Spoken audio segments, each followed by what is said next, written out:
ಪ್ರಿಯಾಗೆ ಈಗಾಗಲೇ 3 ಮದುವೆ ಆಗಿತ್ತು.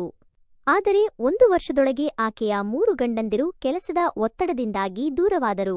ಆಕೆಯ 3ನೇ ಗಂಡ ಸುರೇಶ್ ದೂರವಾದಾಗ ಅವನ ತಾಯಿ ಸರಸ್ವತಿ ಆಘಾತಗೊಂಡು, ಪ್ರಿಯಾ, ನೀನು ಯಾಕೋ ಒಂಥರ ದುರದೃಷ್ಟ ತರುವವಳಂತಿದ್ದೀಯಾ? ನಿನ್ನಿಂದಾಗಿ ನನ್ನ ಮಗ ದೂರಾದ. ಈ ಮನೆಯಿಂದ ಹೊರಗೆ ಹೋಗು ಎಂದು ಕೆದರಿದಳು. ಯಾರಿಗಾದರೂ ಶಂಕೆ ಬರಲ್ವಾ? ಒಂದೇ ವರ್ಷದಲ್ಲಿ 3 ಗಂಡಂದಿರು ದೂರಾದರೆ ಒಮ್ಮೆ ಒಪ್ಪಿಕೊಳ್ಳಬಹುದು, ಆದರೆ ಪದೇ ಪದೇ ಹೀಗಾದರೆ? ಸರಸ್ವತಿಗೆ ಆಕೆಯ ಮಕ್ಕಳಾದ ನೀಲಾ ಮತ್ತು ಅಜಯ್ ಧೈರ್ಯ ತುಂಬಿದರು. ಆಗ ಪ್ರಿಯಾಳ ವಕೀಲ ಬಂದು, ಸುರೇಶ್ ತನ್ನ ಆಸ್ತಿಯನ್ನೆಲ್ಲ ಪ್ರಿಯಾಳ ಹೆಸರಿಗೆ ಬರೆದುಕೊಂಡು ಹೋಗಿದ್ದಾನೆ.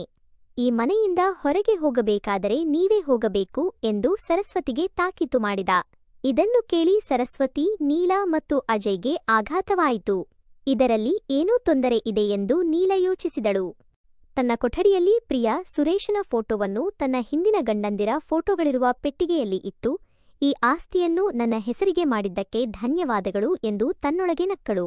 ಆಗ ಅಜಯ್, ನಾನು ಇಷ್ಟು ದಿನ ಈ ಆಸ್ತಿಗಾಗಿಯೇ ನಿನ್ನ ಜೊತೆ ಇದ್ದೆ, ಈಗ ಏನೂ ಇಲ್ಲ ಎಂದು ನೀಲಾಳ ಮೇಲೆ ಕೋಪಗೊಂಡ. ಪ್ರಿಯ ಬಂದು, ನೀನು ನೀಲಾಳನ್ನು ತುಂಬಾ ಕಾಡಿದ್ದೀಯಾ, ಈಗ ಈ ಕೋಲು ತೆಗೆದುಕೊಂಡು ಆಕೆಗೆ ಒಂದೆರಡು ಹೊಡೆ ಎಂದು ನೀಲಾಳ ಕೈಗೆ ಕೋಲು ಕೊಟ್ಟಳು. ಆಸ್ತಿಗಾಗಿ ಹೆಂಡತಿಯನ್ನು ಕಾಡುವವನಿಗೆ ಇದೇ ಶಿಕ್ಷೆ ಎಂದು ಪ್ರಿಯ ತನ್ನೊಳಗೆ ಯೋಚಿಸಿದಳು.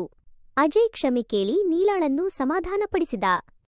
ಮರುದಿನ ಸುರೇಶನ ಆಫೀಸಿನ ಉದ್ಯೋಗಿ ರಾಹುಲ್ ಮನೆಗೆ ಬಂದು, ಸುರೇಶನ ಸ್ಥಾನಕ್ಕೆ ಯಾರಾದರೂ ಬಂದರೆ ಒಳ್ಳೆಯದು ಎಂದು ಸರಸ್ವತಿಗೆ ಹೇಳಿದ.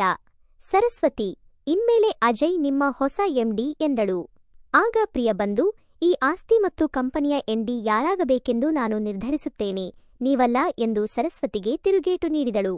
ನಾಳೆಯಿಂದ ನಾನೇ ಎಂಡಿ. ರಾಹುಲ್, ನೀನು ನನ್ನನ್ನು ಸಪೋರ್ಟ್ ಮಾಡು ಎಂದು ಅವನ ಕೈ ಹಿಡಿದಳು. ರಾಹುಲ್ ಸಂತೋಷದಿಂದ ನಾಳೆ ಆಫೀಸಿನಲ್ಲಿ ಭೇಟಿಯಾಗೋಣ ಎಂದು ಹೇಳಿ ಹೊರಟ. ಕೋಪಗೊಂಡ ಸರಸ್ವತಿ, ನಾನು ಈ ಮನೆಯ ಹಿರಿಯಳು, ಎಲ್ಲಾ ನಿರ್ಧಾರ ನಾನು ತೆಗೆದುಕೊಳ್ಳುತ್ತೇನೆ ಎಂದಳು. ಪ್ರಿಯಾ, ಈಗ ಈ ಆಸ್ತಿ ನನ್ನದು, ನನ್ನ ಮಾತು ಕೇಳಿರಿ, ಇಲ್ಲವಾದರೆ ಮನೆ ಬಿಟ್ಟು ಹೊರಗೆ ಹೋಗಿ ಎಂದು ಕೆದರಿದಳು. ಮರುದಿನ ಆಫೀಸ್ಗೆ ಹೋದ ಪ್ರಿಯಾಳನ್ನು ರಾಹುಲ್ ಮೇಡಂ ಎಂದು ಸ್ವಾಗತಿಸಿದ. ಪ್ರಿಯಾ, ನೀನು ಸುರೇಶನ ಆಪ್ತ ಉದ್ಯೋಗಿಯಾಗಿದ್ದೆ, ಈಗ ನನ್ನ ಜೊತೆ ಕೆಲಸ ಮಾಡು ಎಂದು ಅವನ ಕೈಗೆ ಸ್ಪರ್ಶಿಸಿದಳು. ರಾಹುಲ್ ಆಕೆಗೆ ಸ್ಪಂದಿಸಿದ. ಒಂದೇ ದಿನದಲ್ಲಿ ಇಬ್ಬರೂ ತುಂಬಾ ಆಪ್ತರಾದರು. ಪ್ರಿಯಾ, ನೀನು ನನಗೆ ತುಂಬಾ ಇಷ್ಟವಾದೆ, ಆದರೆ ಜನ ನನ್ನನ್ನು ದುರದೃಷ್ಟದವಳೆಂದು ಕರೆಯುತ್ತಾರೆ ಎಂದು ಬೇಸರ ವ್ಯಕ್ತಪಡಿಸಿದಳು. ರಾಹುಲ್, ಬೇರೆಯವರು ಏನೇ ಯೋಚಿಸಲಿ, ನೀನು ನನಗೆ ಇಷ್ಟ ಎಂದ.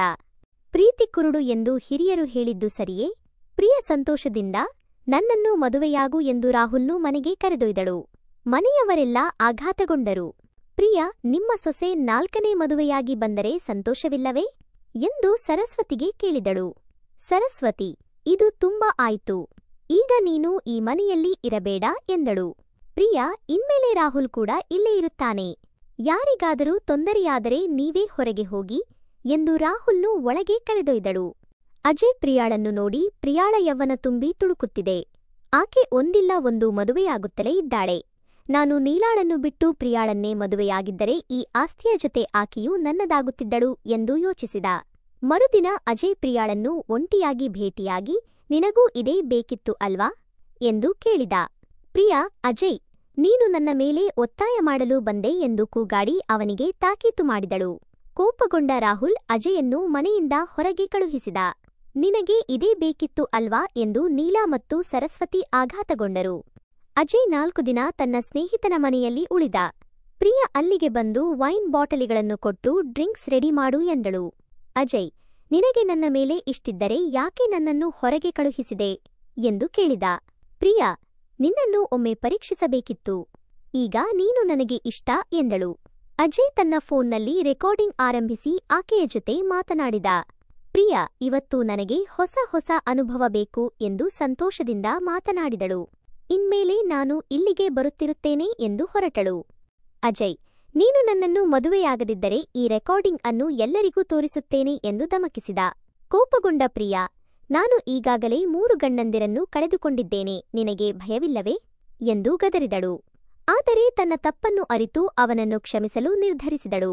ನಾನು ಆಸ್ತಿಯನ್ನು ನಿನಗೆ ಹಂಚಿಕೊಡುತ್ತೇನೆ, ಆದರೆ ಈ ರೆಕಾರ್ಡಿಂಗ್ ಡಿಲೀಟ್ ಮಾಡು ಎಂದಳು. ಮರುದಿನ ರಾಹುಲ್ ಹೊಸ ಉದ್ಯೋಗಿ ಅರ್ಜುನ್ನನ್ನು ಪ್ರಿಯಗೆ ಪರಿಚಯಿಸಿದ. ಪ್ರಿಯ ಅವನನ್ನು ಭೇಟಿಯಾಗಿ ಸಂತೋಷದಿಂದ ಮನೆಗೆ ಹಿಂತಿರುಗಿದಳು. ಸರಸ್ವತಿ, ಯಾಕೆ ಈ ತಿಂಗಳು ನಮಗೆ ಕಡಿಮೆ ಹಣ ಕೊಟ್ಟೆ ಎಂದು ಕೇಳಿದಳು. ಪ್ರಿಯಾ ಅಜಯ್ ಇಲ್ಲದ ಕಾರಣ ಕಡಿಮೆ ಹಣ ಕೊಟ್ಟೆ. ಇದರಲ್ಲೇ ಗುಜರಾನ ಮಾಡಿ, ಇಲ್ಲವಾದರೆ ಮನೆ ಬಿಟ್ಟು ಹೋಗಿ ಎಂದಳು. ಸರಸ್ವತಿ ಔಷಧಿಗೆ ಹಣವಿಲ್ಲದೆ ಕಣ್ಣೀರು ಸುರಿಸಿದಳು. ರಾಹುಲ್, ಪ್ರಿಯಾ ಮಾಡುತ್ತಿರುವುದು ಸರಿಯಲ್ಲ. ಇನ್ಮೇಲೆ ಹಣ ಬೇಕಾದರೆ ನನ್ನನ್ನು ಕೇಳಿ ಎಂದು ಸರಸ್ವತಿಗೆ ಹಣ ಕೊಟ್ಟ. ಇದನ್ನು ಪ್ರಿಯಾನಿಗೆ ಹೇಳಬೇಡಿ ಎಂದು ಹೊರಟ. ಇದನ್ನು ಕದ್ದು ಕೇಳಿದ ಪ್ರಿಯಾ, ಎಲ್ಲರೂ ನನಗೆ ವಿರುದ್ಧವಾಗಿ ಮಾತನಾಡುತ್ತಾರೆ, ಈಗ ನಿನ್ನ ಸರದಿ ಎಂದು ಯೋಚಿಸಿದಳು. ಮರುದಿನ ಆಫೀಸಿನಲ್ಲಿ ಪ್ರಿಯಾ ಅರ್ಜುನ್, ನಿನಗೆ ಅಡುಗೆ ಮಾಡುವುದು ಬರುತ್ತದೆ ಎಂದು ಕೇಳಿದಳು.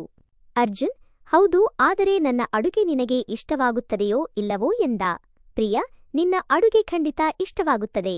ಇವತ್ತು ನಿನ್ನ ಮನೆಗೆ ಬಂದು ಟೇಸ್ಟ್ ಮಾಡುತ್ತೇನೆ ಎಂದು ಅರ್ಜುನನ್ನು ಮನೆಗೆ ಕರೆದೊಯ್ದಳು. ರಾತ್ರಿ ಅರ್ಜುನ್ ಆಕೆಗೆ ಊಟ ತಯಾರಿಸಿದ. ಪ್ರಿಯಾ, ರಾಹುಲ್ ನನಗೆ ಒಳ್ಳೆಯವನಂತಿಲ್ಲ, ಅವನಿಂದ ಸಂತೋಷ ಸಿಗಲಿಲ್ಲ ಎಂದು ಅರ್ಜುನ್ಗೆ ಹೇಳಿದಳು. ಅರ್ಜುನ್, ರಾಹುಲ್ ಒಳ್ಳೆಯವನು ಎಂದ. ಪ್ರಿಯಾ, ಅವನು ನೋಡಲು ಮಾತ್ರ ಒಳ್ಳೆಯವ, ಆದರೆ ನೀನು ನನಗೆ ತುಂಬಾ ಇಷ್ಟವಾದೆ, ನನ್ನನ್ನು ಮದುವೆಯಾಗು ಎಂದಳು. ಅರ್ಜುನ್ ಆಘಾತಗೊಂಡು, ರಾಹುಲ್ಗೆ ಡೈವೋರ್ಸ್ ಕೊಡಬೇಕಲ್ಲವೇ ಎಂದ. ಪ್ರಿಯಾ, ಅವನು ಈ ಆಫೀಸಿನಲ್ಲಿ ರಾಹುಲ್ನ ಜೊತೆ ಕೆಲಸ ಮಾಡುತ್ತೇನೆ ಎಂದಳು. ಆದರೆ ಅರ್ಜುನ್, ಪ್ರಿಯಾ, ನಿನ್ನ ನಡವಳಿಕೆ ಸರಿ ಇಲ್ಲ ಎಂದು ತಿಳಿ ಹೇಳಿದ. ರಾಹುಲ್, ನಾನು ಪ್ರಿಯಾ ಆಸೆಗಳ ಬಗ್ಗೆ ತಿಳಿದಿದ್ದೆ, ಆದರೆ ಆಕೆಯನ್ನು ಒಪ್ಪಿಕೊಂಡೆ. ಆದರೆ ಈಗ ಈ ಆಸ್ತಿಯನ್ನು ಸರಸ್ವತಿ ಮತ್ತು ನೀಲಾಳಿಗೆ ಹಂಚಿಕೊಡುವೆ ಎಂದ. ಪ್ರಿಯಾ, ನಾನು ಯಾರಿಂದಲೂ ಏನನ್ನೂ ಕೇಳುವುದಿಲ್ಲ, ಆದರೆ ನನ್ನ ತಪ್ಪನ್ನು ಅರಿತಿದ್ದೇನೆ ಎಂದು ಕ್ಷಮೆ ಕೇಳಿದಳು. ಎಲ್ಲರೂ ಒಗ್ಗೂಡಿ ಆಸ್ತಿಯನ್ನು ಸರಿಯಾಗಿ ಹಂಚಿಕೊಂಡರು. ಕಥೆ ಇಷ್ಟವಾಯಿತೇ? ಇಷ್ಟವಾದರೆ ಲೈಕ್, ಶೇರ್, ಕಾಮೆಂಟ್ ಮಾಡಿ. ಹೊಸಬರಾದರೆ ಸಬ್ಸ್ಕ್ರೈಬ್ ಮಾಡಿಕೊಳ್ಳಿ. ಮತ್ತೊಂದು ರೋಚಕ ಕಥೆಯ ಜೊತೆ ಮತ್ತೆ ಭೇಟಿಯಾಗೋಣ.